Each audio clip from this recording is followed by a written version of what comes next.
යේසුස් ක්‍රිස්තුස් වහන්සේගේ නාමයෙන් හැම කෙනෙක්ව මේ උදෑසනක් පිළිගන්න අතර අපි උන්වහන්සේගේ නාමයෙන් රැස් වෙලා උන්වහන්සේට නමස්කාර කිරීම, උන්වහන්සේ තුල අපගේ දුර්වලකම උන්වහන්සේටම ප්‍රකාශ කරමින්, අපේ නොහැකියාව උන්වහන්සේට ප්‍රකාශ කරමින්, අපි උන්වහන්සේ ඉදිරියේ යටත් වෙන්න අපි උත්සාහ කරන කල උන්වහන්සේ ඔබට මට කරුණාව දක්වන, අපිට කරුණාව දක්වන ස්වාමින් වහන්සේය. මේ උදෑසනත් මේ ස්වාමින් වහන්සේගේ දවසේ අපි උන්වහන්සේගේ නාමයෙන් සිටිනවා. අපි අද දවසේදී ඉතා කෙටියෙන් යමක් බලන්න යනවා. අපි නිතරම අසලා තිබෙන වචනයක්, ඒ හිතෝපදේශ පොතේ ඒ සියල්ලටම වඩා නුඹේ සිත ආරක්ෂා කරගන්න කියන වචනය. අපි බොහෝ වාර මේක අසලා තිබෙනවා. නමුත් ඒ දුල කුඩා, ඊ타මත්ම කුඩා සාරාංශයක් අපි අද බලන්න යනවා. මොකද මේ විශාල ලෙස අපිට මේවා කරන්න බැහැ. දැන් අධ්‍යයනය කරනවට වඩා අපි කුඩා ලෙස මේ දේ බලන්න යනවා. අපි හිතෝපදේශ 4 වෙනි පරිච්ඡේදයේ 23 කියනවා, සියල්ලටම වඩා නුඹේ සිත ආරක්ෂා කරගන්න. මක් නිසාද එයින් ජීවනය නික්මවන්නේ කියලා මේ සඳහන් වෙන උන්වහන්සේගේ වචනේ. තවත් සිංහල පරිවර්තනයක මේක කියනවා, අන් හැම දෙයකටම වඩා ඔබේ සිත රැකගන්න. මන්ද ඔබේ දිවි මග හැඩ ගැසෙන්නේ එයිනි. දැන් මෙතනදී සිංහල කලින් අපි නිතරම භාවිතා කරන පරිවර්තනයේ තිබෙන්නේ ඒ සියල්ලටම වඩා නුඹේ සිත ආරක්ෂා කරගන්න. මක් නිසාද එයින් ජීවනය නික්මවන්නේ. දැන් මේක කිං ජේම්ස් වර්ෂන් පරිවර්තනයේ කියන්නේ keep thy heart with all diligence, for out of it are the issues of life. දැන් මේ issues of life, issue කරනවා කියන යමක් නිදහස් කරනවා, යමක් අර අපි කියන්නේ issue කරනවා කියලා කියන්නේ. දැන් නතු මේ issue කියන්නේ ප්‍රශ්න issue කියන එක නෙමෙයි. යමක් බෙදා හරිනවා, යමක් මුදා හරිනවා වගේ දෙයක්. දැන් ඒ issues කියන එකේදී අපි ඒ කාලේ මේක ඒ හේබ්‍රියු ඒ වචනේ පරිවර්තනය අනුව සමහර විට මේක හැංගින දෙයක් තමයි borders නැත්නම් going forth, outgoings කියලා කියනවා. ඒ නිසා දැන් මෙතනදී මම පහසුම දේ තේරුම් ගන්න අර මං කතා කරපු සිංහල පරිවර්තනයේ දෙවනි පරිවර්තනය, අන් හැම දෙයකටම වඩා ඔබේ සිත රැකගන්න, මන්ද ඔබේ දිවිමග හැඩගැසෙන්නේ එයිනි කියන පරිවර්තනය තමයි මං විශ්වාස කරන්නේ. බොහෝ දුරට ඒක මේ වචනේට අර අපි කියනවා එකඟත්වයක් තිබෙනවා, හාමනි එකක් තිබෙනවා. අර එයින් ජීවනය නික්මවන්නේ කියන එකට වඩා අපි බලමු දැන් අපේ සිත ආරක්ෂා කරගන්න කියලා මෙතන හිතෝපදේශ පොතේ ලියලා තිබෙනවා. දේවානුභාවයෙන් සලොමන් තමයි මේක ලියන ලද්දේ. අපි බලමු මේක ඉතා කුඩා ලෙස. දැන් මෙතන අපි දන්නවා සිත කිව්වම අපි මීට කලින් අධ්‍යයනවලින් අපි බලලා දෙනවා සිත කියලා කිව්වම the feelings, නැත්නම් අර the thoughts of feelings, the will and even the intellect. ඒ කියන්නේ අපේ සිතුවිලි, හැඟීම්, අපගේ ඒ මනස, මේ සෑම දේ තුල මේ එකලාසයක්ව තිබෙන දේ තමයි මේ සිත. අපගේ සිතුවිලි, අපගේ හැඟීම්, අපගේ අරමුණු, අපගේ බලාපොරොත්තු, අපගේ සිතුම් පැතුම් පරිකල්පන සිතිවිලි ඕන දෙයක් දාගන්න. අපගේ සිත තුල තමයි හැම දෙයක්ම එන්නේ. දැන් මේ සිත ගැන තමයි මේ කතා කරන්නේ. මේ සිත තමයි මේ සියල්ලට වඩා නුඹේ සිත ආරක්ෂා කරගන්න කියන දේ තුල අපි බලන්න යන්නේ. අපි දකිනවා මීට කලින් අධ්‍යයනය කර අපි මතකයි, නුඹේ මුළු හෘදයෙන්ද, නුඹේ මුළු ආත්මයෙන්ද, නුඹේ මුළු බුද්ධියෙන්ද, නුඹේ මුළු ශක්තියෙන්ද නුඹේ දෙවියන් ස්වාමින් වහන්සේට ප්‍රේම කරන්න කියන කුඩා අධ්‍යයනයේදී අපි බැලුවා. ඒ අධ්‍යයනයේදී ඒ ප්‍රේමය ගැන කතා කරන වෙලාවේ ඒ කැපවෙච්ච ප්‍රේමයේ අංග තුනක් අපි කතා කළා. ඒ අපගේ මනුෂ්‍ය ජීවිතේ වාසය කරන අපගේ ආත්මය, පසුව ආත්මයේ සංඝටක ක්‍රියාකාරකම් දෙකක් වන හදවත සහ මනස ගැන අපි යම් ප්‍රමාණයකට කතා කළා. හදවත කියලා අපි උදාහරණයක් ගත්තා. හදවත අපි ශාරීරික හදවත කිව්වම ඇත්තටම ඒ හදවත ගැන නෙමෙයි අපි දැන් මේ කතා කරන්නේ. නමුත් ශාරීරික හෘද වස්තුව ගැන කතා කරාම රුධිරය පොම්ප කරන ශරීරයේ මාංශ පේශියක් කියලා අපි ඉදා කතා කරා. එය ක්‍රියා කරන කොටසක් වන අතර එය නොමැතිව රුධිරය සංසරණයේ සිදු නොවන අතර එමගින් ශරීරය පුරාම රුධිරය ගෙන යන පෝෂණය නොමැතිකම නිසා අපි මරණයට පත් වෙනවා. ආත්මය තුලත් ඇත්තේ හදවත වැනි මේ කාර්යයක්. එය අපේ ආත්මය පුරාම බයිබල් ප්‍රතිපත්ති හා ජීවිතයේ අප ඉගෙනගත් ඕනෑම දෙයක් සංසරණය කරනවා. අප සිතන්නේ එබැවින් අපේ ආත්මය මේ හදවත ක්‍රියාත්මක වෙන නිසා අපගේ ආත්මය. අපි දැන් මේ අපි කතා කරන සිත කියන්නේ මේ අපි අතින් අල්ලන්න පුළුවන් දේ නෙමෙයි නේ. ඒ වගේ මේ අපි කිව්වා මේ සිත සහ මනස. දැන් මේ මනස අපේ තොරතුරු වල ඒ ගබඩාව, නේවාසික ගබඩාව. ජීවිතයේ අප ඉගෙනගත් සියල්ල එහි පදිංචි වෙනවා. අපි ඉගෙන නොගත් දේ භාවිතා කිරීමට හෝ සංසරණය කිරීමට නොහැකි. අප නිවැරදි දේ ඉගෙන ගන්නේ නම් අපේ ආත්මය තුල නිවැරදි දේ සංසරණය වෙනවා. අපේ මනස තුල අපි ඉගෙනගෙන රඳවාගෙන ඇත්තේ නරක දේවල් නම් ඒ සම්බන්ධ බලපෑම් අපේ ආත්මය පුරාම නරක දේ සංසරණය කරනවා. එබැවින් අපේ ජීවිතයේ තීරණ වචන හා ක්‍රියාවන් පදනම් වන්නේ අපේ ආත්මය අන්තර්ගතය සහ ඒ මේ ක්‍රියාකාරීත්වය මත. ඒක අපි දන්න දේ. ඒක බයිබලයේ ඒක කතා කරනවා.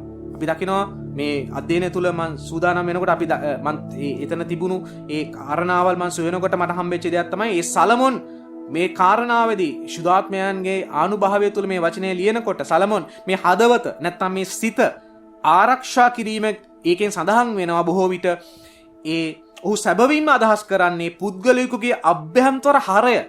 ඔහු නැත්තම් ඈව ඔහු සෝ ඈ බවට පත් කරන සිතුවිලි හැඟීම් ආශාවන් කැමැත්ත සහ මේ තේරීම් මේ සෑම දෙයක සංකලනය තමයි මේ හදවත මේ සිත ආරක්ෂා කර ගැනීම ගැනදී මෙතනදී කතා කරන්නේ.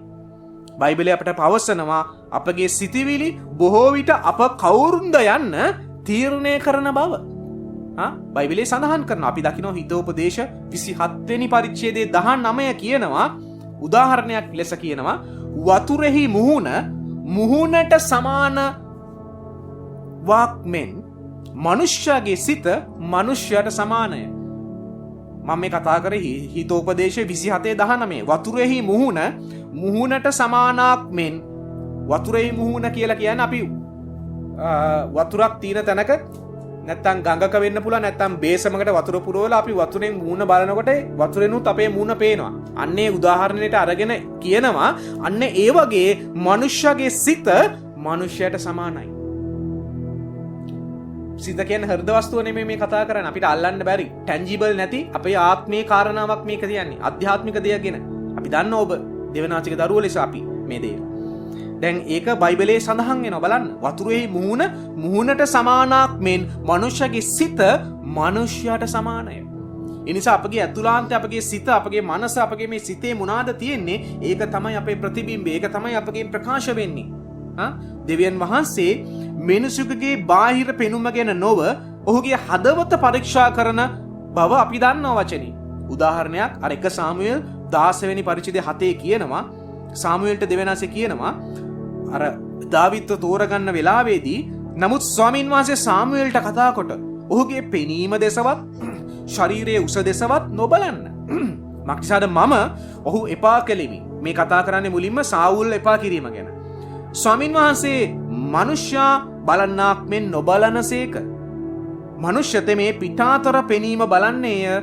නමුත් ස්වාමීන් වහන්සේ සිත බලනසේක. දැක්කද සිත ස්වාමීන් වහන්සේ බලනවා. ඒකනේ පසුව දෙවියන් වහන්සේ කියන්නේ දාවිත්ව ගැන හඳුන්වලා දෙනවා මගේ සිතට එකඟ තැනැත්තා. මගේ සිතට එකඟ තැනැත්තා. සිත මේ මනස සිත මේ ගැන මේවා තේරුම් ගන්න අපි උත්සාහ කරන්න ඕන. ද්විතීය කතාවේ 4 වෙනි පරිච්ඡේදයේ යම් කාරණාවල් කතා කරනවා පළවෙනි පදේ ඉඳන් 10 වෙනි පදේ දක්වා. එතනදී 9 වෙනි පදේ කියනවා නුඹේ ඇස් වලින් දුටු දේවල් නුඹට මතක නැති නොවන පිණිසත් නුඹේ ජීවිතයේ සියලු දවස්වල ඒවා නුඹේ සිතෙන් පහ නොවන පිණිසත් බලාගෙන නුඹේ ආත්මය ප්‍රවේශමෙන් ආරක්ෂා කරගන්න. දැන් අපි මේ කතා කරන අධ්‍යයනය අපේ සිත ආරක්ෂා කර ගැනීම. සියල්ලට වඩා නුඹගේ සිත ආරක්ෂා කරගන්න. දැන් මෙතනදී බලන්න කියනවා මේ ද්විතීය කතාවේ 4 වෙනි පරිච්ඡේදයේ 9 වෙනි පදයේ කියනවා නුඹේ ඇස් වලින් දුටු දේවල් නුඹට මතක නැති නොවන පිණිසත් නුඹේ ජීවිතයේ සියලු දවස්වල ඒවා නුඹේ සිතෙන් පහ නොවන පිණිසත් බලාගෙන. දැක්කද සිතෙන් පහ නොවන පිණිස මේ උන්වහන්සේගේ ආඥාවල් ගැන ප්‍රවේශමෙන් ඒවා සිතෙන් පහ නොවන පිණිස බලාගෙන නුඹේ ආත්මය ප්‍රවේශමෙන් ආරක්ෂා කරගන්න. දැන් සිත ආරක්ෂා කර ගැනීමක් අපි කතා කරමින් ඉන්නවා. දැන් මෙතනදී ආත්මය ප්‍රවේශම් කරගන්න කියලා මෙතනදී කියනවා. දැන් ඒක මොනවාද මේ කිව්වේ? උඩ ඉඳන් කියනකොට මේවා අපිට තේරෙනවා මේ උන්වහන්සේ ඊශ්‍රායල් සෙනගට එදා මිසරයෙන් සෙනගව ගලවගෙන ඇවිල්ලා පොරොන්දු දේශයට යන්න ඉස්සෙල්ලා දෙවියන්සේ දීපු දේවල්. එතනදි කියනවා දිවිතේ කතාවේ 4 පළවෙනි පදේ ඉඳන් කියනවා ඊශ්‍රායල් ඉතින් ඊශ්‍රායල් වරුනි නුඹලා ජීවත්ව සිට නුඹලාගේ පියවරුන්ගේ දෙවියන් ස්වාමින් වහන්සේ නුඹලාට දෙන දේශයට ඇතුල් වී ඒක හිමි කරගන්නා පිණිස පවත්වන්නට මා විසින් නුඹලාට උගන්වන පනත්වලට විනිශ්චය වලටද ඇහුම්කම් දෙන්න. මා නුඹලාට අනකරන නුඹලාගේ දෙවියන් ස්වාමින් වහන්සේගේ ආඥා පවත්වන පිණිස මා නුඹලාට අනකරන වචනයට කිසිවක් එකතු කිරීමක්වත් කිසිවක් ඒකෙන් අඩු කිරීමක්වත් නොකරන්න. ඊට පස්සේ කියනවා බාල් පෙයෝර් නිසා ස්වාමින් වහන්සේ කළ දෙය නුඹලාගේ ඇස් වලින් දුටුවෝය. මක්නිසාද බාල් පෙයෝර් පස්සේ ගිය සියලු මනුෂ්‍යයන් නුඹේ දෙවියන් ස්වාමින් වහන්සේ නුඹලා අතරින් විනාශ කළසේක. එහෙත් නුඹලාගේ දෙවියන් ස්වාමින් වහන්සේට ඇලුම්ව සිටි නුඹලාම අද දවසේ ජීවත්ව සිටි. බලව නුඹලා හිමි කරගන්න ඇතුල් වන දේශයේදී නුඹලා විසින් පවත්වන පිණිස මාගේ දෙවියන් ස්වාමින් වහන්සේ මට අනකල ලෙසම පනත්ද විනිශ්චයන්ද නුඹලාට ඉගැන්වීමි. එබැවින් ඒවා පවත්වමින් කරන්න. මක්නිසාද මේ මනුෂ්‍ය වර්ගයන් ඉදිරියෙහි නුඹලාගේ ප්‍රඥාවත් නුඹලාගේ නැනවත්කමත්ය. ඔවුන් මේ සියලු පනත් අසා දැන් මේ අන්න ජාතීන් ගැනත් කියනවා. ඔවුන් මේ සියලු පනත් අසා සැබවින්ම මේ මහත් ජාතිය ප්‍රඥාවන්ත වූ නුවණ ඇත්තා වූ සෙනගක් යයි කියනවා ඇත. මක්නිසාද අපේ දෙවියන් ස්වාමින් වහන්සේට අප යාඥා කරන සියලු ප්‍රස්තාවන් හිදීම උන්වහන්සේ අපට උන්වහන්සේ ලංව සිටින්නේ උන්වහන්සේට ලංව සිටින්නාක් මෙන් වෙන කොයි මහත් ජාතියකට දෙවි කෙනෙක් ලංව සිටිද්දේ ලංව සිටින්නේද? අහනවා ප්‍රශ්නයක්. වෙන කිසි මිත්‍යා දෘෂ්ටික දෙවි කෙනෙක් මිනිසයන්ට ලං වෙලා නැහැ. මොකද ඒගොල්ලෝ පිළිම පමණයි. අද මා විසින් නුඹලාට ඉදිරිපිට තබන මුළු ව්‍යවස්ථාව මෙන් ධර්මිෂ්ඨ වූ පනත් හා විනිශ්චයන් ඇත්තේ වෙන කොයි මහත් ජාතියකටද කියලා තවත් ප්‍රශ්නයක් අහනවා. මෙවැනි ආකාරයෙන් මේ බයිබලයේ ප්‍රතිපත්ති තමයි අද අනිත් සමහර ආගම් වලටත් ඇත්තටම ඇවිල්ලා තියෙන්නේ. අර හිතෝපදේශ පොතේ තිබෙන බොහෝ දේ බෞද්ධ ධර්මය කොපි කරගෙන තිබෙන ඒවා එහෙමම තිබෙනවා. ඒ විදිහටම තිබෙනවා. මම දන්නවා ඒවා. ඒ වගේ මේ බයිබලයේ මේ එදා මේ අවුරුදු 6000ක් තිස්සේ දෙවියන් වහන්සේ මිනිස්යන්ට ප්‍රකාශ වෙනවා. මේ උන්වහන්සේගේ ප්‍රතිපත්ති තමයි අද බොහෝ යහපත් දේවල් අතර තිබෙන්නේ. දෙවියන් වහන්සේගේ ප්‍රතිපත්ති. ඒකයි දෙවියන් වහන්සේ ආන්නේ මේ වගේ ව්‍යවස්ථාවල් තියෙන වෙන ජාතියක් ඉන්නවද? ලංකාවෙත් නෑ මේ ශ්‍රී ලංකා ජාතියෙත් මේ ආසියාතික රටවල් පවා අදහන මේ ප්‍රධාන ආගමේවත් ඒවා නෑ. නිසා මේ බයිබලීය ප්‍රතිපත්ති අද කිතුණු අමතක කරලා දෙවියන් වහන්සේවත් අපහාස කරමින් කිතුණු ඇදහිල්ලත් අපහාස කරමින් අද මිනිස්සුયો අද කිතුණුවන් ක්‍රියාත්මක වෙනවා. නමුත් මෙතනදී දෙවියන් වහන්සේ ප්‍රශ්නයක් අහනවා. ඔය ඔක්කොම කියලා තමයි අර 9 වෙනි පදයට එන්නේ. නුඹේ ඇස් වලින් දුටු දේවල් නුඹට මතක නැති නොවන පිණිසත් නුඹේ ජීවිතයේ සියලු දවස්වල ඒවා නුඹේ සිතින් පහ නොවන පිණිසත් බලා ගන්නලු. දැක්කද? පහ නොවන පිණිස බලා ගන්න. අපි දැන් මේ කතා කරන අපේ හදවත ආරක්ෂා කරගන්න. හදවත ආරක්ෂා කර ගැනීමේදී ප්‍රධාන දෙයක් තමයි දෙවියන් වහන්සේගේ වචනය, උන්වහන්සේගේ ආඥාවල්, උන්වහන්සේගේ අනපනත් ඒවා අප තුලින් බැහැර නොවන පිණිස අපි ඒවා බලා ගන්න ඕන. එතකොට තමයි අපේ සිත ආරක්ෂා වෙන්න යන්නේ. ඒ දේ තුල නුඹේ ආත්මය ප්‍රවේශම් කරගන්න. අපේ හදවත අපි ආරක්ෂා කර ගැනීම තුල අපගේ ආත්මය අපි ප්‍රවේශම් කරගන්නවා. අපි මේවා එකට එකක් සම්බන්ධ වෙලා තිබෙනවා. ඒවා නුඹේ පුත්‍රයන්ටද නුඹේ පුත්‍රයන්ගේ පුත්‍රයන්ටද දන්වන්න කියලා තිබෙනවා. ඒවා නම් ස්වාමින් වහන්සේ මට කතා කොට සෙනග මාළඟට රැස් කරන්න. ඔවුන් භූමියේ මතුපිට ජීවත් වන සියලු දවස්වල මට බය වෙන්න ඉගෙන ගන්නා පිණිසත් තමුන්ගේ දරුවන්ට උගන්වන පිණිසත් මාගේ වචන ඔවුන්ට ඇසෙන්න සලස්වන්නෙමි මට කී කල නුඹ හෙරොබ් හිදී හෙරොබ් කන්දේ උන්වහන්සේ ප්‍රකාශ වුණේ හෙරොබ් හිදී නුඹේ දෙවියන් ස්වාමින් වහන්සේ ඉදිරියේ සිටි දවසේදී වුණ දේවල්ය කියලා කතා කරලා මතක් කරනවා. දැන් බලන්න ඒවා දරුවන්ටත් උගන්වන්න මේ වගකීම කාටද දීලා තියෙන්නේ? සන්ඩේ ස්කූල් ගුරුවරුන්ට මේ වගකීම දීලා තියෙන්නේ. අපගේ දරුවන් අපි යවන පාසල්වල ටීචර්ලට සර්ලට නෙමෙයි මේ වගකීම දීලා තිබෙන්නේ. නැත්තම් අපි යන සභාවවල ඉන්න ඔය පාස්ටර්ලා කියන අයට නෙමෙයි මේ වගකීම දීලා තිබෙන්නේ. දෙමව්පියන්ටයි මේ වගකීම දීලා තිබෙන්නේ. අපි මේ අමතර දෙයක් මම කිව්වේ මේව තේරුම් ගන්න. ඒ නිසා බලන්න ඒ සිතෙන් ඒවා පහ නොවන පිණිස බලා ගන්නලු. අපේ සිත අපි ආරක්ෂා කර ගැනීම තුල ප්‍රධාන දෙයක් වචනය අපේ සිතෙන් බැහැර වෙන්න දෙන්න එපා. බලාගෙන ඉන්න ඕන අපි. ඒ දේ තුල අපගේ ආත්මය අපි ප්‍රවේශම්ව ආරක්ෂා කර ගන්න ඕන. මේ අවසාන කාලේ අපි සිටිනවා. ද්විතීය කතාව 8:2 නුඹේ දෙවියෝ ස්වාමින් වහන්සේ නුඹ යටත් කර නුඹ සෝදිසි කර උන්වහන්සේගේ ආඥා නුඹ ආරක්ෂා කරනවාද නැද්දයි නුඹේ සිතේ තිබෙන දේ දැනගන්නා පිණිස මේ 40 අවුරුද්දේ කාන්තාරයේහි නුඹ ගෙන ගිය මුළු මාර්ගය සිහි කරන්න කියලා ඊශ්‍රායල් සෙනඟට දෙවියන් වහන්සේ මතක් කරනවා. දැක්කද නුඹේ සිතේ තිබෙන දේ දැනගන්නා පිණිස. දෙවියන් වහන්සේ දැනගන්න නෙමෙයි දෙවියන් වහන්සේ දන්නවා. මේවා තුලින් දෙවියන් වහන්සේ ඊශ්‍රායල් සෙනඟටම දැනගන්න සැලැස්වා නුඹලගේ හිතේ තිබෙන දේ කැරලිකාර ස්වභාවය ඇතුළු දේවල් මා තෘෂ්ණාවල් ඇතුළු දේවල් අද අපිට උන්වහන්සේ ඒවා කතා කරනවා. අපේ සිතේ තිබෙන දේවල් දැනගන්නා පිණිස දෙවියන් වහන්සේගේ පාමුල අපි සිටින කල අපගේ සිත තිබෙන නපුරුකම් උන්වහන්සේ අපට කතා කරනවා. අපේ සිතේ තිබෙන දූෂ්‍යකම් උන්වහන්සේ අපිට කතා කරනවා. අපිව ගොඩනගෙන පිණිස උන්වහන්සේ අපිට උදව් කරනවා.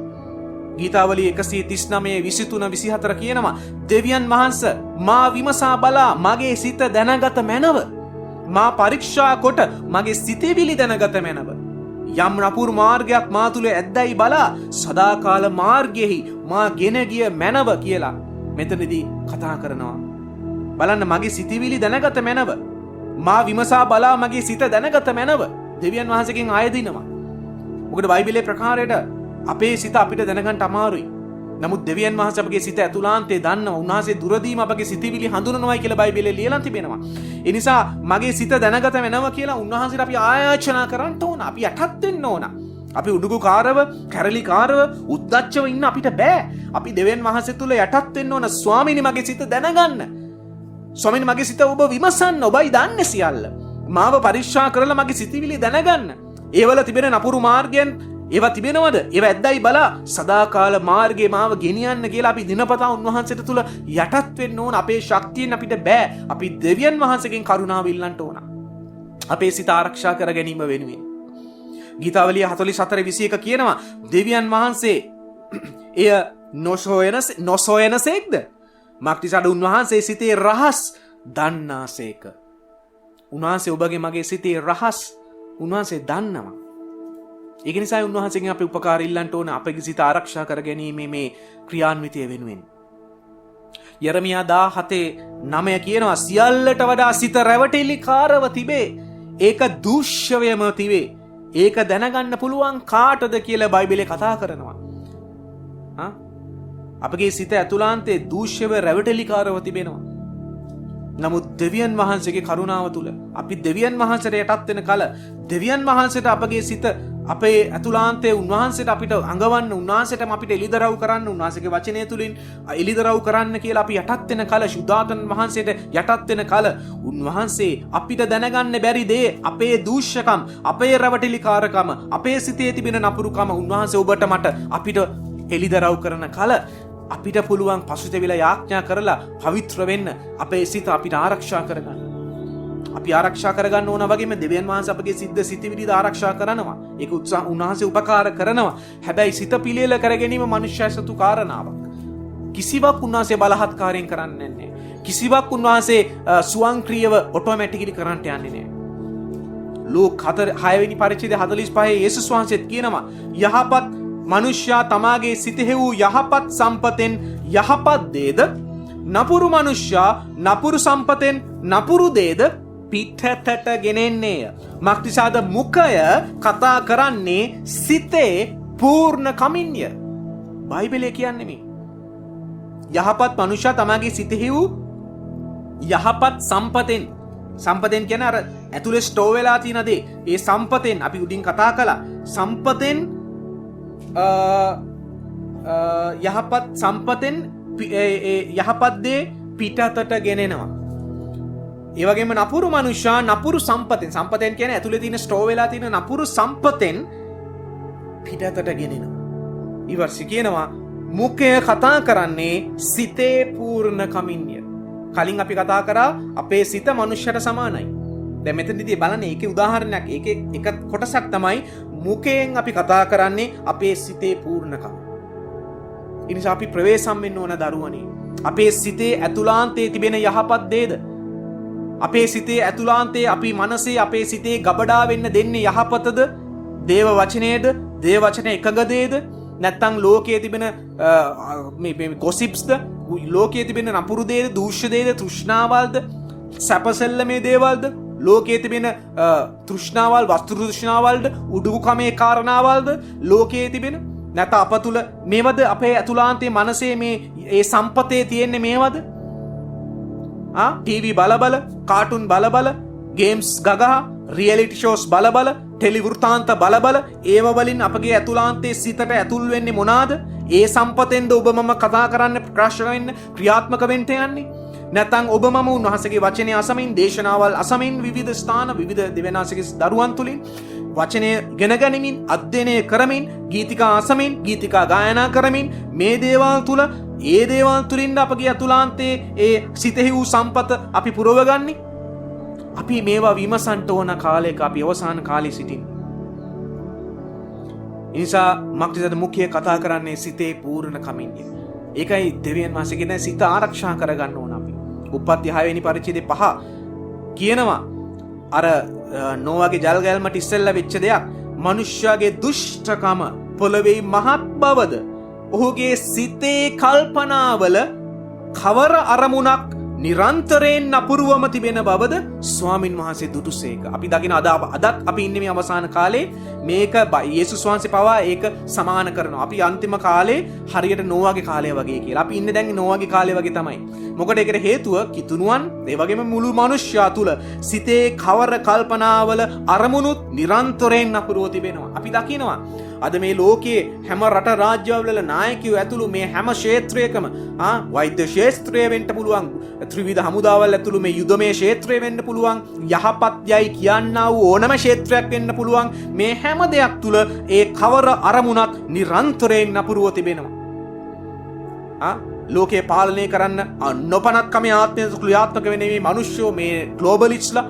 මේ සෑම මිනිස්සු අද මේ පාලනය කරන සියලුලා හැම රටකම පාලකයන් පවා, ඉහළ නිලධාරීන් පවා ඔවුන්ගේ සිතේ ඒ අරමුණු නිරන්තරයෙන් නපුරුව තිබෙනවා. මේ අවසාන පරම්පරාවේ අපි සිටින්නේ. එහෙනම් අපිත් ඒකට යනවද? නැත්නම් අපි සුද්ධකම ගැන කතා කරනවා? ඒ කියන්නේ එකෙන් අපි වෙන් වෙලා දෙවියන් වහන්සේ වෙනුවෙන් අපි වෙන් වෙලා සිටිනවද? අපි මේවා තේරුම් ගන්න ඕන කාලෙකයි. අපි මේවා අපිම විමසන්න ඕන කාලෙක අපි සිටිනවා. ස්වාමීන් වහන්සේ දුටුසේක. දැක්කද? ස්වාමීන් වහන්සේ දන්නවා. උන්වහන්සේ දකිනවා අපේ ඒ අරමුණු, සිතේ කල්පනාවල් වල කවර අරමුණු තිබෙනවද? ඒවා නිරන්තරයෙන් නපුරුද? ඒවා යහපත්ද කියන දේ උන්වහන්සේ දකිනවා. උන්වහන්සේ දුටුසේක. ගීතාවලිය 49:11 ඔවුන්ගේ සිතේ කල්පනාව නම් තමුන්ගේ ගෙවල් සදාකාලයටද, තමුන්ගේ වාසස්ථාන පරම්පරාවෙන් පරම්පරාවටද පවත්වන්නේ යනුයි. ඔවුන්ගේ ගම්බිම් වල සොකිය නම් තබයි. අපි දකිනවා අදත් මේ දේශපාලඥයෝ, ලොකු මිනිස්සුયો අදත් මෙහෙමයි. අද සමහර කිතුණුවොත් මෙහෙමයි. සමහර කිතුණු සේවකයොත් මෙහෙමයි. නම් දාගන්න යන්නේ. කිතුණු සේවකයෝ සභාවල් අද එහෙමයි. ඔවුන්ගේ සිතේ කල්පනාව නම් තමුන්ගේ ගෙවල් සදාකාලෙට ලොකු මැන්ෂන් සදාගන්නේ. 5000 10000 එකතු කරගන්න, ඔලු වෙඩි එකතු කරගන්න, ලොකු ගෘහයවල් හදන්න ඔවුන්ගේ සැලසුම්. වාසස්ථාන පරම්පරාවෙන් පරම්පරාවට තබා ගන්න.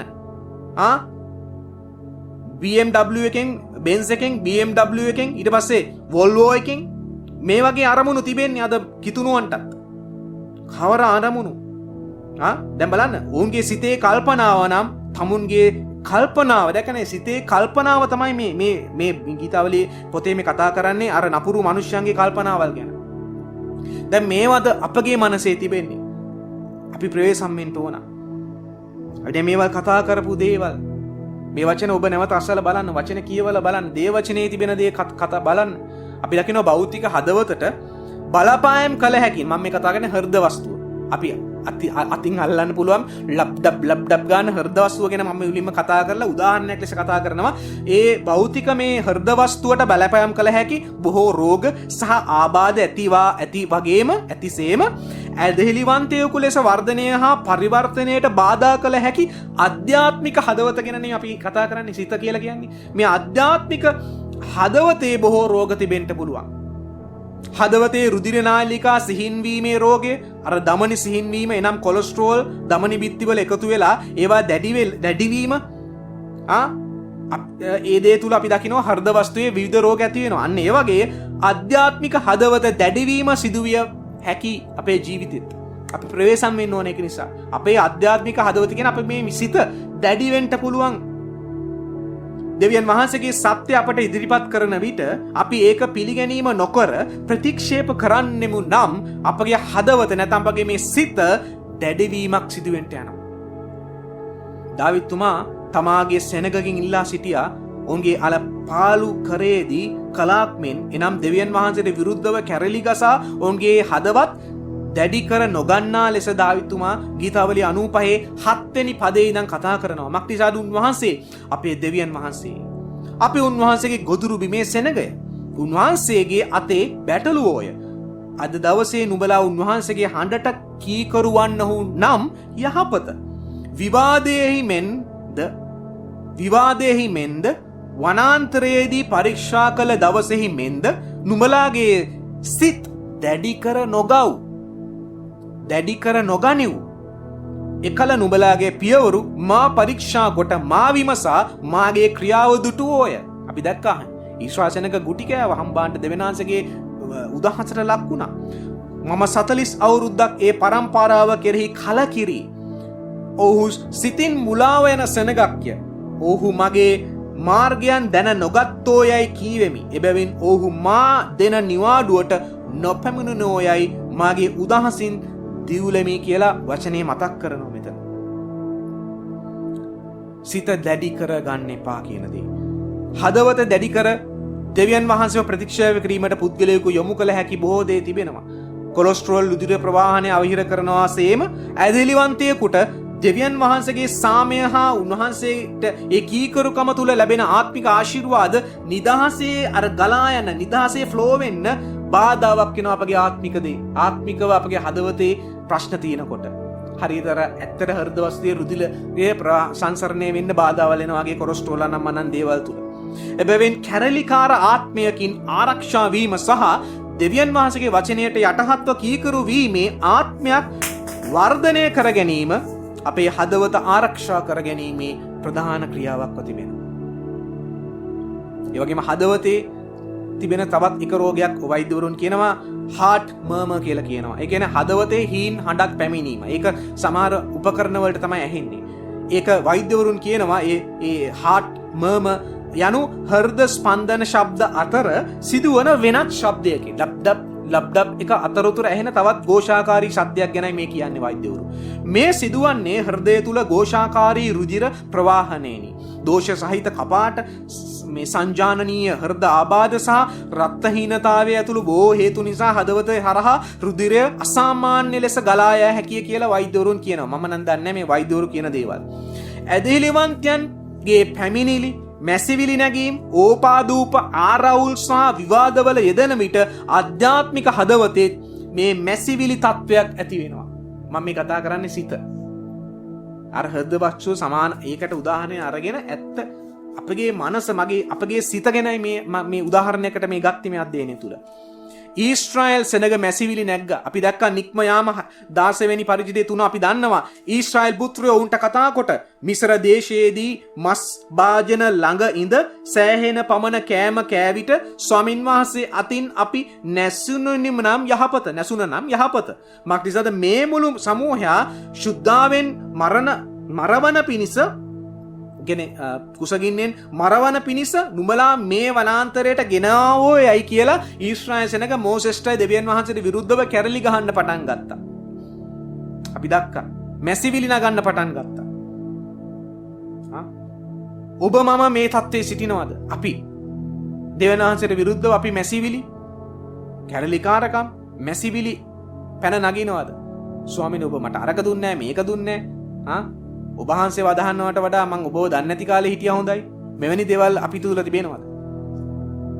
මේ ඇදහිල්ල වෙනුවෙන් අපිට බාධා පරීක්ෂා තිබෙනවා. මක්ෂ බයිබලයේ කියනවා යේසුස් වහන්සේම කියනවා උන්වහන්සේ කිරේ අදහන අයට ලෝකයේ මිනිස්සු වෛර වෙනවා. මොකද ඒකට හේතුව අපි දකින්නවද මේ මුළු ලෝකයේ තුල මේ දේවල්? මුළු ලෝකයේ හැම රටකම මේව දකින්නවා. සැබෑ කිතුණන්ට විරුද්ධව බුරු කිතුණුවන් සහ අනිකුත් සියලු මිනිස්සු දැන් නැගී සිටීමක් එන්න යනවා පොඩ එනවනේ. ඒක එදා ඉඳන් තියෙනවා. නමුත් ඒක අද බොහෝ ලෙස වෙන්න යනවා. මොකද අද පාපය තුල සිටින කිතුණුවන්ට සැබෑ කිතුණුවා බාධාවක්. දෙවියන් වහන්සේගේ සැබෑ දෙවියන් වහන්සේගේ දරුවන් බාධාවක්. පාපය තුල සිටින්න ඕන අනිත් මනුෂ්‍යයන්ට, ලෝකේ පාලකයන්ට, ලෝකේ මනුෂ්‍යයන්ට බාධාවක් කිතුණුව. මොකද වචනය තුලින් කිතුණුව සැබෑ කිතුණුවන් උන්වහන්සේගේ වචනේ ප්‍රකාශ කරනවා. ඒ තුල ඔවුන්ගේ පාපය එක්ස්පෝස් වෙනවා. ඒකට ඔවුන් කැමති නෑ. ඒක නිසා අද ඒකට අකමැති මිනිස්සු, අකමැති කිතුණුවන් ඇතුළු ඔබ අපි ප්‍රවේශම් වෙන්න ඕන ඒ මැසිවිලි ඒ කාරණාවල් අප තුළ තිබෙනවද? අපි ඒ ගැන ප්‍රවේශම් වෙන්න ඕන. යේසුස් වහන්සේ යොහන් 6:43 ඉඳන් කියනවා, යේසුස් වහන්සේ උන්ට උත්තර දෙමින්, නුඹලා අතරෙහි කොඳුරන්න එපාලු. මායෝ පියාණන් වහන්සේ විසින් අදිනු ලැබූ කෙනෙකුට මිස වෙන කිසිවෙකුට මා ළඟට එන්න බැරිය. මම අන්තිම දවසේදී ඔහු නැගිට්ටවන්නෙමි. සියල්ලෝම දෙවියන් වහන්සේ විසින් උගන්වනු ලබන්නෝ යයි අනාගත වත්රුන්ගේ ලියලිවල ලියා තිබේ. පියාණන් වහන්සේගෙන් අසා ඉගෙනගත් සියල්ලෝම මා ළඟට එයි. දැක්කන යේසුස් වහන්සේ කියනවා, නුඹලා අතරෙහි කොඳුරන්න එපාලු. මැසිවිලි නගන්න එපාලු. ඔබ මම මැසිවිලි නගන කිතුණුවෙක්ද? කොඳුරන කිතුණුවෙක්ද? අරක නෑ මේක නෑ. මනුෂ්‍යයන්ගින් අපිට බාහිරෙන් බාධාවල් එනකොට අපිම කොඳුරනවද? අපි මේව ගැන ප්‍රවේශම් වෙන්න ඕන කාලයක අපි සිටිනවා. පිලිප්පි දෙවෙනි පරිච්ඡේදයේ 14 පාවුලුතුමා පවා සඳහන් කරනවා, වංක වූ හිතුවක්කාර වූ පරම්පරාවක් අතරේ නුඹලා නිදොස්ව අහිංසකව දෙවියන් වහන්සේගේ නිර්දෝෂ දරුවන්ව සිටින පිණිස කෙඳිරීම්ද විවාදද නැතුව සියල්ල කරන්න කියලා අවවාද කරනවා පාවුලුතුමා හරහා දෙවියන් වහන්සේ. කෙඳිරීම්ද විවාදද නැතුව සියල්ල කරන්න කියන දේ. දැන් මේව තමයි අර ഘോഷාකාරී කාරණාවල් අපගේ හදවතේ තියෙන.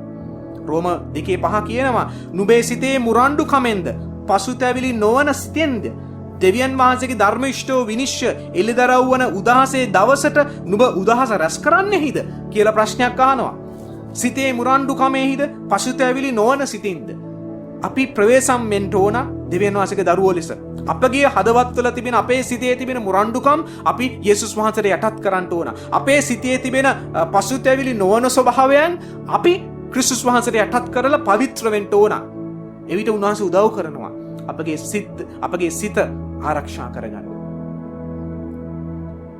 දැන් මේ ක්‍රියාකාරකම් වල දැන් මේ මම මේ කලින් කතා කරපු මේ නපුරු දේවල් තුල මේ කාරණාවල් වල අපි නියැලී සිටිනවා නම් ඇදලිවන්තයන් දෙවියන් වහන්සේගේ සැලසුම් අරමුණු ඒ වගේම උන්වහන්සේ ඔබට මට කරලා තිබෙන ආශිර්වාද ඔබ මම ගමන් කරන්නව මේ ආත්මික ගමන ඇතුළු ඔබට මට තිබෙන ඒ ස්වර්ගීය නාගරිකත්වය මේ සෑම දෙයකින් අවධානය ලෝකයේ දේවල් වලට යොමු වෙනවා. මේ දේවල් තුල අපි ඔබ මම ඉන්නකොට අපි මෙවැනි මේ දැන් මම මේ කතා කරන්න හෘදවස්තික රෝග ගැන නෙමෙයිනි. අපේ සිතේ මෙවැනි තත්ත්වයන් තිබෙනකොට අපි නොදැනුවත්ව හෝ දැනුවත්ව හෝ අපි ලෝකයේ දේවල් වලට යොමු වෙනවා. දෙවියන් වහන්සේ මෙය ඇදහිල්ලේ ඌනතාවයක් ලෙස සලකනවා. ඇදහිල්ල නොමැතිව දෙවියන් වහන්සේව සතුටු කරන්න බෑ. හේබ්‍රේව 16:6 කියනවා, නමුත් ඇදහිල්ල නැතුව උන්වහන්සේව ප්‍රසන්න කරන්න නොපුළුවන. මක්නිසත් දෙවියන් වහන්සේ වෙතට ළඟා වෙන්නා විසින් උන්වහන්සේ විද්‍යාමාන බවත් උන්වහන්සේ සොයන්නන්ට විපාක දෙන කෙනෙකුත් බවත් විශ්වාස කරන්න ඕන. ඒ ඇදහිල්ල ඕන. එදා ඊශ්‍රායල් සෙනගට ඇදහිල්ල නැති වුණා. මෝසෙස් කරන කොටගෙන ඊශ්‍රායල් සෙනග මිස්රයෙන් ආවා.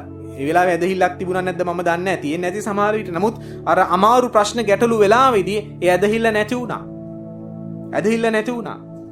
ඇදහිල්ලෙන් මෝසෙස්ව කරන කොටගේ පොරොන්දු දේශයකට යන්න ගෙනාවා. ඇදහිල්ලෙන් අපි දකිනවා පස්සේ මෝසෙස්ටත් මේ සෙනග නිසා යන්න බැරි වුණා.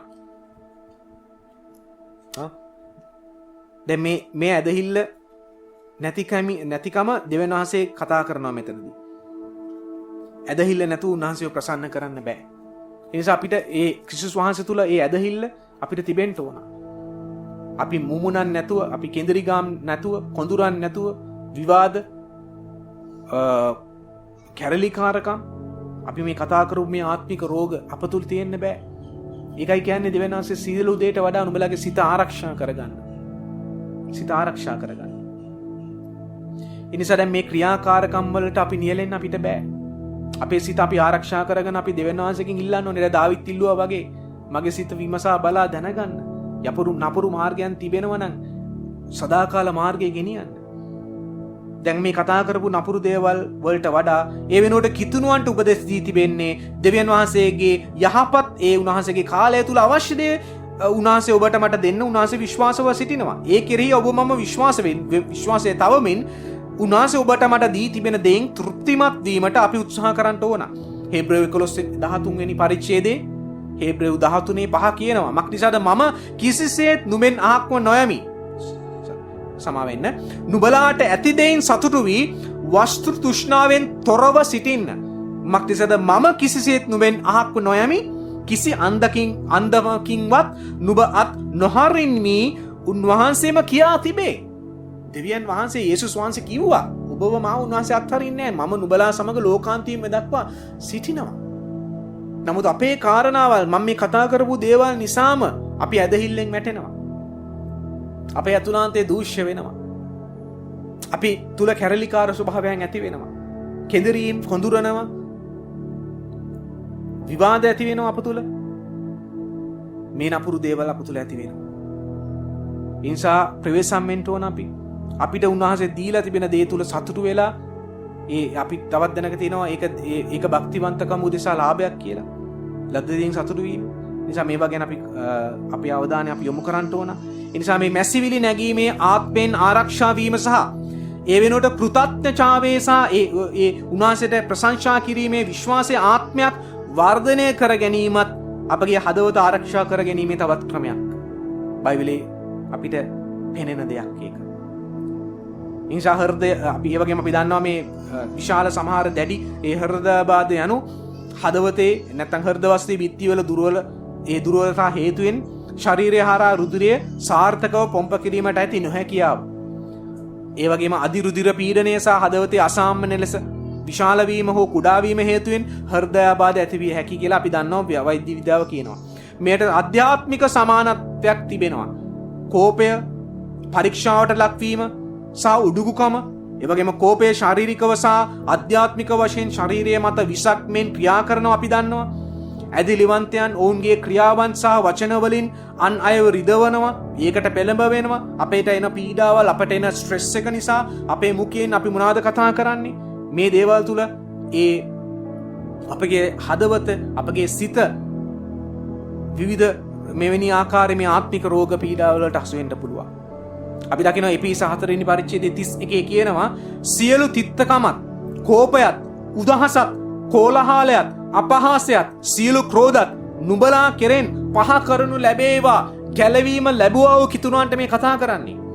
නුඹලා එකිනෙකා කෙරෙහි ගුණවන්තව අනුකම්පා ඇතුව සිට ක්‍රිස්තුස් වහන්සේ තුල දෙවියන් වහන්සේ නුඹලාට කමා වුණු ලෙස නුඹලාත් එකිනෙකාට කමා වෙන්න කියලා උන්වහන්සේ අපිට කතා කරනවා.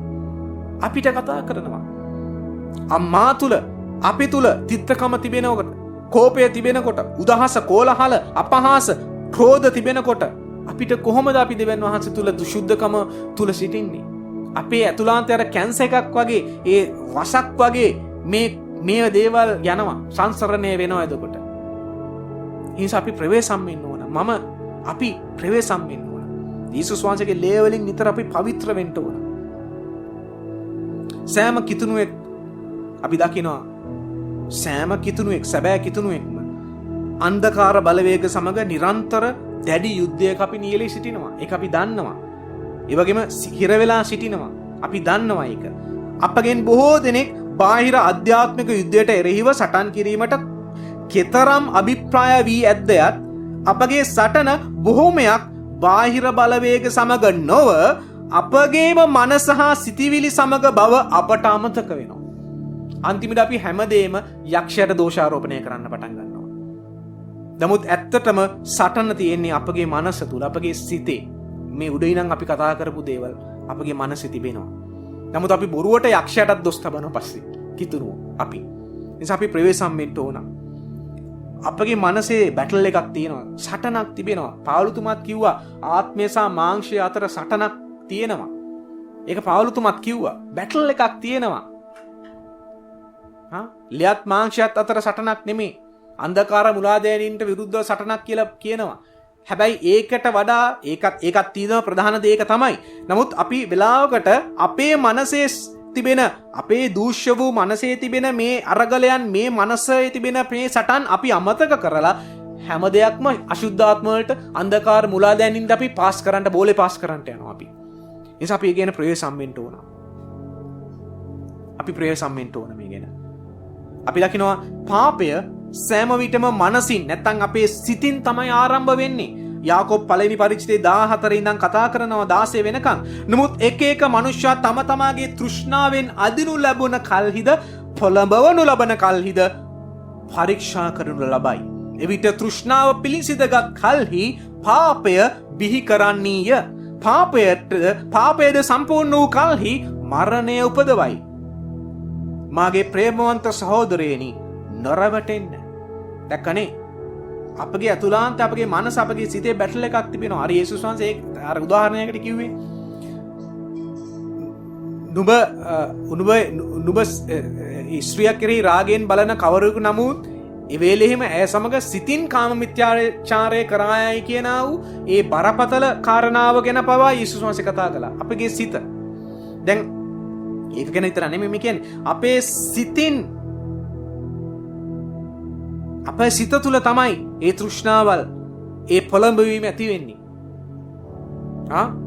ඒ පරීක්ෂාව පැමිණෙන්නේ අපගේ සිත තුළින්. ඒ කියන්නේ මේ මනස මේ බැටල් එකක් තිබෙනවා. ඒකයි මේ සිත ආරක්ෂා කරගන්න කියලා උන්වහන්සේගේ වචනේ කියන්නේ. දැන් මේ උඩ ඉඳන් අපි අධ්‍යයනය කරපු දේවල් නැවත බලන්න, වචනේ බලන්න. උන්වහන්සේ ඔබට මට උදව් කරයි අපගේ සිතිවිලි ආරක්ෂා කරගන්න, අපගේ සිත ආරක්ෂා කරගන්න. පොළඹවනු ලබන කල්හි පරීක්ෂා කරනු ලබනවා. නමුත් ඒ වලින් ජය ගන්න උන්වහන්සේ මාර්ගයක් දෙනවා. එබැවින් අපි මේ අපේ සිත තුළ ඒ තෘෂ්ණාවල් ඇතුළු පරීක්ෂාව පැමිණෙන මොහොතේ පළමු ආරක්ෂිත මාර්ගයල විය යුත්තේ වැරදි ක්‍රියාවන් ගැන මෙනෙහි කිරීම පවා ප්‍රතික්ෂේප කිරීමයි. මේක බැටල් එකක් දරුවනේ. අප සියලුම දෙනා තුළ තිබෙන බැටල් එකක් මේක.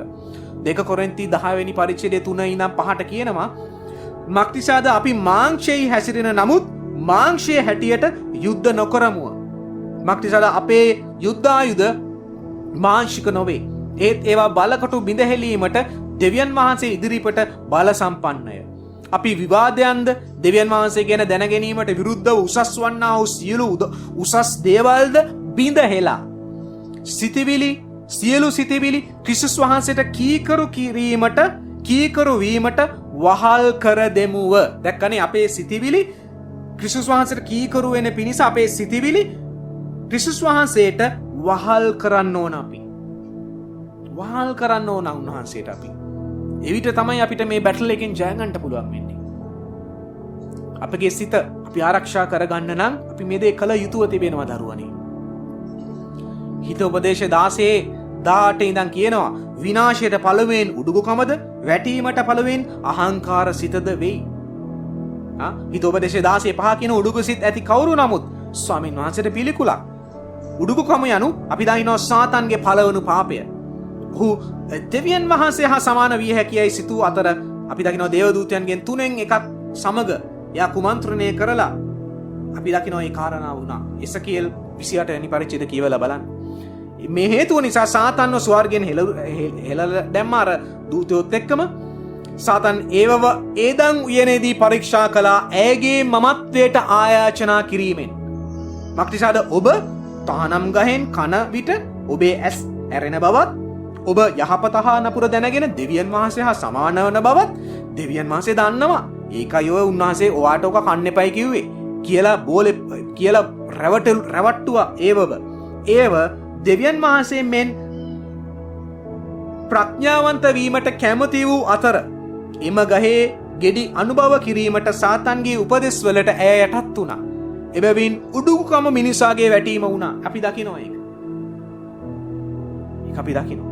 සාතන්ට අවශ්‍ය වුණේ මේ මනුෂ්‍යව දෙවියන් වහන්සේට කීකරු වෙනවට නොව අපි දකිනවා මේ වර්තමානයේ මේ යථාර්ථය අර්ථය සහ ආචාර ධර්ම තීරණය කරමින් තමාගේම දෙවියෙකු වීමට තමයි අද යක්ෂ මනුෂ්‍යංග මුලාව තුල රඳවගන්නේ. ඔබයි ඔබගේ ගැලවුම් කරු කියලා කියන අපි දකින ලංකාවේ ප්‍රධාන මේ ආගමේ ඇතුළු මේ ලෝකේ බොහෝ දේවල් වල එහෙම තමයි නුඹ තමයි නුඹගේ ගැලවුම් කරු කියලා කියන්නේ. මේවා යක්ෂයාගේ සංකල්ප. මේ සාතනික දර්ශනය මන්ත්‍රණ ගුරුකම් ලෞකික මානවවාදය විවිධ ආගම් දර්ශන සහ නවයුගයේ ගුප්තවාදයේ මූලික දර්ශනයන් තමයි මේ දේවල් මේ යක්ෂයාගේ දේවල් තමයි. නමුත් බයිබලයේ කියන්නේ ඒ දේ නෙමෙයි. අපිට ගැලවෙන්න බෑ. අපි කවුරුත් අපේ ගැලවුම් කරුවෙක්වත් අපි කවුරුත් අපේ දෙවි කෙනෙක්වත් නෙමෙයි. එකම ජීවමානින් එක යහපත් දෙවි කෙනෙක්. ජීවමාන සැබෑ වූ එකම දෙවියන් වහන්සේ. උන්වහන්සේගේ වචනයෙන් ලැබෙන උපදෙස් තමයි ඇත්ත. ඒ නිසා අපි මේවා තේරුම් ගන්න ඕන. කෝපය, උඩුකුකම, පරීක්ෂාවට පෙළඹවීම වැනි ඒ දේවල් වලින් වැළකී සිටීමට ඒ දේවල්ෙන් අපි වැළකී සිටින්න අපි උන්වහන්සේගෙන් කරුණාව ඉල්ලීමත් අපගේ සිත ආරක්ෂා කර ගැනීමේ යම් අංගයක්. මම මේ ලොකු සබ්ජෙක්ට් එකක් ගැන අල්පෙනිතු තුඩක දෙයක් අපි මේ කතා කරමින් සිටින්නේ. ද්විතීය කතාවේ 30:14 කියනවා නමුත් ඒ වචන ලෙස නුඹ කරන පිණිස එය නුඹට ඊතා ලංව නුඹේ මුඛයේද නුඹේ සිතේද තිබේ. ඒ දේ වචනේ ගැනයි මේ කතා කරන්නේ ඒ ද්විතීය කතාවේ. ඒවා නුඹේ සිතේ තිබෙන්න ඕන. දැක්කද අපේ සිතේ සම්පතේ මොනවාද තියෙන්න ඕන. ගීතවලිය 73:26 මගේ මාංශයත් සිතත් ක්ෂය වේ. දෙවියන් වහන්සේ මාගේ සිතේ ශක්තියද සදාකාලයට මාගේ කොටසද වනසේක. මේක යේසුස් වහන්සේ ගැන යම් අනාගත වාක්‍යයක් වාගේම අපි මේක වචනාර්ථයෙන් ගත්තත් අපි දකිනවා අපේ මාංශය ක්ෂය වෙනවා. අපේ සිතත් ක්ෂය වෙනවා මේ ලෝකයේ දේවල් අපි අසනකොට. මේ ලෝකයේ වෙන දේවල් අපි දකිනකොට අහනකොට. නමුත් ක්‍රිස්තුස් වහන්සේ තුල අපිට දෙවියන් වහන්සේ තුල අපිට පුළුවන් ඒ අපගේ සිත අපේ සිතේ ශක්තිය සදා කාලයටම මගේ සිතේ ශක්තිය කවුද? දෙවියන් වහන්සේ. දෙවියන් වහන්සේ ඔබගේ මගේ සිතේ ශක්තිය වෙන්න ඕන. අපි නෙමෙයි. ගීතවල 119:11 කියනවා ඔබට විරුද්ධව පව් නොකරන පිණිස ඔබගේ වචනය මගේ සිතේ නිදාන කර ගනිමි. නිදාන කර ගතිමි. දැක්කද? ඔබට විරුද්ධව පව් නොකරන පිණිස ඔබගේ වචනය මගේ සිතේ නිදාන කර ගතිමි. අපේ ඇතුළාන්ත අපේ සිතේ සම්පත තියෙන්න ඕනේ දේව වචනය. ගීතවල 119:7 කියනවා ඔබගේ ධර්මිෂ්ඨ විනිශ්චයන් මා ඉගෙන ගන්න කල සිතේ අවංකකමින් ඔබට ස්තුති කරන්නෙමි. දැක්කද? ඔබගේ ධර්මිෂ්ඨ විනිශ්චයන් මා ඉගෙන ගන්න කල දැක්කද? වචනය තුල වචනය කියවනකොට වචනය ඉගෙන ගන්නකොට දේව වචනය අධ්‍යයනය කරනකොට ඒ දේවල් තුලින් ඔබට මට උන්වහන්සේ කතා කරනකොට අපේ සිතේ අවංකකමින් අපි දෙවියන් වහන්සේට ස්තුති කරන්නට යනවා. හෙබ්‍රේව 4:12 කියනවා මක්නිසාද දෙවියන් වහන්සේගේ වචනය ජීවමානය බලවත්ය කොයිම දෙමුහත් කඩුවකටත් වඩා තියුණුය ප්‍රාණය හා ආත්මයද සන්ධිහා ඇටමිදුළුද වෙන් කරන තරමට කාවදින්නේය සිතේ සිතිවිලිද අදහස්ද විමසන්නේය. දේව වචනය. දේව වචනය. පිලිප්පි 4 පරිච්ඡේදයේ 9 කියනවා ඉතින් සහෝදරයනි යම් පමණ දේ සැබෑද යම් පමණ දේ ගරු කටයුතුද යම් පමණ දේ සාධාරණද යම් පමණ දේ පිරිසිදුද යම් පමණ දේ ආදරණීයද යම් පමණ දේ යහපත් කීර්තියක් ඇතිව තිබේද යම් ගුණයක් යම් ප්‍රශංසාවක් ඇද්ද ඒ දේවල් මෙනෙහි කරන්න. නුඹලා ඉගෙන ගත්තා වූ පිළිගත්තා වූ මා තුල තිබෙන බව ඇසුවා වූ දුටුවා වූ දේවලුත් කරන්න කියලා පාවුලතුමා පිලිප්පියේ සභාවට කතා කරනවා. අද උන්වහන්සේ ඔබට මට කතා කරනවා. එවිට සමාදානයේ දෙවියන් වහන්සේ නුඹලා සමග සිටිනවා ඇත. දැක්කද මොනවාද මෙනෙහි කරන්න කියන්නේ? යම් පමණ දේ සැබෑද යම් පමණ දේ ගරු කටයුතුද යම් පමණ දේ සාධාරණද යම් පමණ දේ පිරිසුදුද යම් පමණ දේ ආදරණීයද යම් පමණ දේ යහපත් කීර්තියක් ඇතිව තිබේද යම් ගුණයක් යම් ප්‍රශංසාවක් ඇද්ද ඒ දේවල් මෙනෙහි කරන්න. ඔබ මම අපගේ ජීවිතේ අපි මොනවද මෙනෙහි කරන්නේ? අපේ ජීවිත අපේ දිවි ගමන තුල දවසක් ආරම්භ වුණාම උදෑසන අපි ආරම්භ වෙලා රාත්‍රී නිින්දට යනතෙක් අපේ සිතේ මොනවද තියෙන්නේ? අපි මොනවද මෙනෙහි කරන්නේ? අපි මේවා ගැන ප්‍රේම සම්මෙන්ට වුණා. මේ පිලිප්පි 4 වෙනි පරිච්ඡේදෙම ඊට ඉහත පදවල කියනවා නුඹලා කිසිවක් ගැන කනකාටු නොසිතා සියල්ලෙහිදී ස්තුතිදීම සමග යාඥාවෙන්ද කන්නලව්වෙන්ද නුඹලාගේ ඉල්ලීම් දෙවියන් වහන්සේට දන්වන්න. එවිට කිසි නුවණකින් දැනගත නොහැකි දෙවියන් වහන්සේගේ සමාදානය ක්‍රිස්තුස් යේසුස් වහන්සේ තුල නුඹලාගේ සිද්ද සිතිවිලිද ආරක්ෂා කරනවා ඇත. බලන්න බයිබලයේ කියලා තියෙන දේවල්. උන්වහන්සේ ඔබගේ මගේ සිද්ද සිතිවිලිද ආරක්ෂා කරනවා. දැන් අපි මේ අධ්‍යයනය අපි හිතෝපදේශ ඒ පරිච්ඡේදයෙන් අපි කතා කරපු දේ තමයි සියලු දේට වඩා නුඹලාගේ සිත ආරක්ෂා කරගන්න කියන දේ. දැන් මෙතනදී අපි අවසන් කරනවා මම දැන් මේ වචනය. එතනදී නුඹලාගේ සිද්ද සිතිවිලිද ආරක්ෂා කරනවා දෙවියන් වහන්සේ. අපි මේ අධ්‍යයනය තුළින් ඉතා කුඩා දෙයක් අපි අද දැනගත්තා. අපගේ හදවත, අපගේ සිත අපි ආරක්ෂා කරගන්න ඕන. අපි මේ දේවල් තුළ යම් දේවල් අපි ඇසුවා. දැන් මේ පිලිප්පි පොතේ මේ කාරණාවල් අපි කතා කරාට මේ පිලිප්පි පොතම ඔබ කියවලා බලන්න. දැන් මේ අපි පිලිප්පි අර නුඹලාගේ සිද්ද සිතිවිලිද ආරක්ෂා කරනවා ඇත කියන කාරණාවට එන්න ඉස්සෙල්ලා මේ පිලිප්පි පොතේ අපි දකිනවා මුලින් ඉඳන් එතනදී සඳහන් වෙනවා යම් කාරණාවල්. එතනදී එනවා ආචාර කිරීම, ස්තුති කිරීම, යාඥා කිරීම, පස්සේ ප්‍රේරිත තන හිරඩස්සි සිටීමෙන් සුභාරංචියේ පැතිරී යාම, ක්‍රිස්තුස් වහන්සේ ප්‍රකාශ කරුණු ලැබීම ගැන ප්‍රේරිත තනගේ ප්‍රීතිය, ජීවනය නොහොත් මරණයට වඩා හොඳ කොයි එකද, එක්සත් වීමටත් යටහත් වීමටත් අනුශාසනාව ගුරුසේ දක්වා ක්‍රිස්තුස් වහන්සේ පහත් වීම ඇදලිවන්තයන්ගේ මහත් ආදර්ශය බව, ගැලීම වනාහි ක්‍රියාවෙහි යෙදිය යුතු බව, සභා සේවක තිමෝතියස් සහ එපෆ්‍රොදිටස් ගැන පසු නොබැස ඉදිරියට යන්නටද ඒ පිණිස මාංශික තෘෂ්ණාවල් වළක්වා ගන්නට ඕනෑ බව කතා කරමින් එක්සත්කම ප්‍රීතිවීම උතුම් ගුණ මෙනෙහි කිරීම යන මේවා ගැන අවවාද පිලිප්පිවරුන්ගේ ස්තුතිපඬුරු ගැන ප්‍රේරිතතනගේ ස්තුතිවන්තකම අවසාන ආයාචනාව ආචාර්ය මේවා පිලිප්පි පොතේ මේ කතා කරන අතර මේ දේවල් කතා කරනකොට අතර තමයි මේ දේවල් කියන්නේ. ඒ නිසා මේ දේවල් අපි තේරුම් ගමු. ඒ නිසා අද අපි මේ අධ්‍යයනය තුලින් අපි කුඩාට බලපු දේ තමයි ඒ හිත උපදේශ 4 වෙනි පරිච්ඡේදය 23. සියල්ලට වඩා නුඹේ සිත ආරක්ෂා කරගන්න. මාක්ෂියද ඒන් ජීවනේ නික්ම වෙනවා. මම නමුත් ඊට වඩා හොඳ යම් තේරුම් ගන්න පුළුවන් පරිවර්තනය තමයි අන් හැම දෙයකටම වඩා ඔබේ සිත ආරක්ෂා රැකගන්න මන්ද ඔබේ දිවි මග හැඩගැසෙන්නේ එයිනි. අන්න එක තමයි බොහෝ විට සාධාරණ පරිවර්තනය. ඒ නිසා අපගේ සිත ආරක්ෂා කරගන්න ඕනේ මොකද කියන දේ කුඩා ලෙස අපි මේ අධ්‍යයනය තුලින් බැලුවා. ඒ නිසා මේ පද ඔබ නැවත ඕනනම් බයිබලයේ ඔබගේ බයිබල් වලින් ඔබ බලලා තව තවත් අපි උත්සාහ කරන්න ඕන අපි අපගේ සිත ආරක්ෂා කරගන්න මේ අවසාන කාලේ. මේ ලෝකයේ ලංකාවේ වෙන දේවල් තුල ඔබගේ මගේ සිත බාධාට පත් කරගන්න දෙන්න එපා. අපි දකිනවා ලංකාවේ කොච්චර ප්‍රශ්න දැන්. කන බොන එකත් අද ප්‍රශ්නයක්. ගෑස් ප්‍රශ්න නේ. බොහෝ ප්‍රශ්න තියෙනවා. නමුත් බයිබලයේ උන්වහන්සේ ඔබට මට කියන දේ සියල්ලට වඩා නුඹේ සිත ආරක්ෂා කරගන්න. ඒ නිසා මේ වචනෙන් උන්වහන්සේ ඔබට මට ආශිර්වාද කරනසේක්වා. ආමෙන්.